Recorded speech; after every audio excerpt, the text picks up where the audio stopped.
l'aptitude en fait du système militaire iranien à se remettre un peu sur pied pour poursuivre les opérations, elle est quand même solidement compliquée.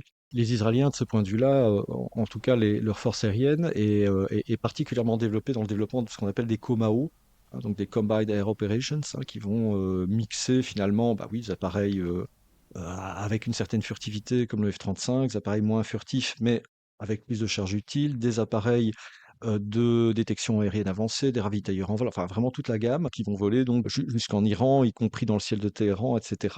Mais tout ça ne fonctionne que parce qu'il y a une planification qui est là derrière, que la porte quelque part a été défoncée, qu'en éliminant une bonne partie du leadership, ben, même s'il y a des processus de continuité décisionnelle, parce qu'il y a un adjoint qui est nommé derrière, malgré tout, ça crée de la friction chez l'adversaire. Et donc, l'aptitude en fait du système militaire iranien à se remettre un peu sur pied pour poursuivre les opérations, elle est quand même solidement compliquée.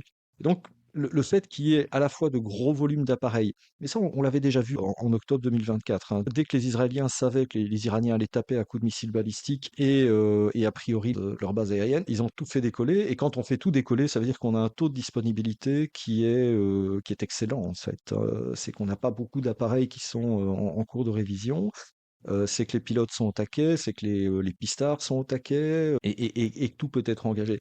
Ici, la particularité quelque part de cette opération, c'est qu'elle se fait dans un contexte où les Israéliens et la force aérienne israélienne est en opération en fait depuis octobre 23.